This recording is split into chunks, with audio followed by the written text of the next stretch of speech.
Good morning बच्चों हमने day 3 के वीडियो में भाषा, बोली, लिपि और व्याकरण वाले पाठ में से भाषा और बोली के विषय में पढ़ा था। आज हम पढ़ेंगे लिपि और व्याकरण। बच्चों, अब हम समझेंगे कि लिपि क्या है। भाषा का प्रारंभिक रूप मौखिक था। पहले भाषा केवल बोली जाती थी। धीरे धीरे इसका लिखित रूप बना और इसकी ध्वनियों के लिए कुछ चिन्ह बनाए गए और इस प्रकार भाषा ने लिखित रूप लिया। किसी भी भाषा को लिखने का ढंग लिपि कहलाता है। किसी भी भाषा को हम जिस भी तरीके से लिखते हैं वो उसकी लिपि कहलाती है। जैसे हिंदी में हम अ, आ, इ, ई स्वरों का प्रयोग करते हैं और क, ख, ग, घ व्यंजनों का प्रयोग करते हैं, तो ये उसकी लिपि कहलाती है कि हम अपनी भाषा को किस तरह से लिख रहे हैं। जैसे मुझे भारतीय होने पर गर्व है।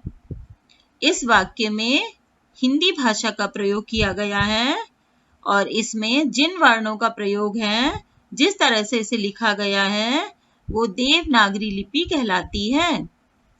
दूसरा वाक्य है आई लव माई कंट्री।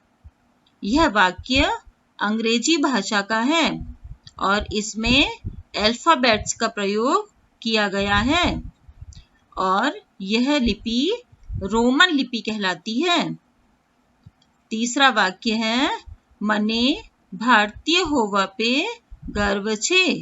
यह वाक्य गुजराती भाषा का है और इस वाक्य में भी देवनागरी लिपि का प्रयोग हुआ है, क्योंकि इसमें भी आप देख रहे हैं म, न, भ, र आदि अक्षरों का, वर्णों का प्रयोग हुआ है जो कि हिंदी के हैं और हिंदी भी देवनागरी लिपि में लिखी जाती है, इसीलिए यह वाक्य भी देवनागरी लिपि का ही है।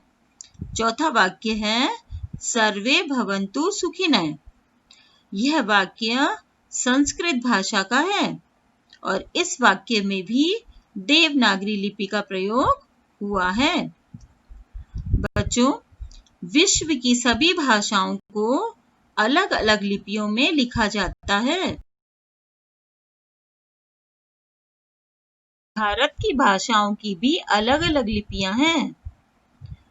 भाषाएं और उनकी लिपियां, जैसे हिंदी भाषा देवनागरी लिपि में लिखी जाती है। संस्कृत भाषा भी देवनागरी लिपि में लिखी जाती है। गुजराती भाषा की लिपि है देवनागरी। मराठी भाषा की लिपि भी है देवनागरी। पंजाबी भाषा की लिपि है गुरुमुखी। बंगाली भाषा की लिपि है बांग्ला। अंग्रेजी भाषा की लिपि है रोमन। उर्दू भाषा की लिपि है फारसी। अब हम पढ़ेंगे व्याकरण। व्याकरण क्या है और व्याकरण की आवश्यकता क्यों है। किसी भी भाषा को शुद्ध बोलना, पढ़ना और लिखना सिखाने वाला शास्त्र व्याकरण कहलाता है। किसी भी भाषा को शुद्ध बोलना, पढ़ना और लिखना सिखाने वाला शास्त्र व्याकरण कहलाता है। बच्चों, जब हम कोई भी भाषा बोलते हैं तो हमें उसे शुद्ध बोलने के लिए व्याकरण का सही ज्ञान होना जरूरी है।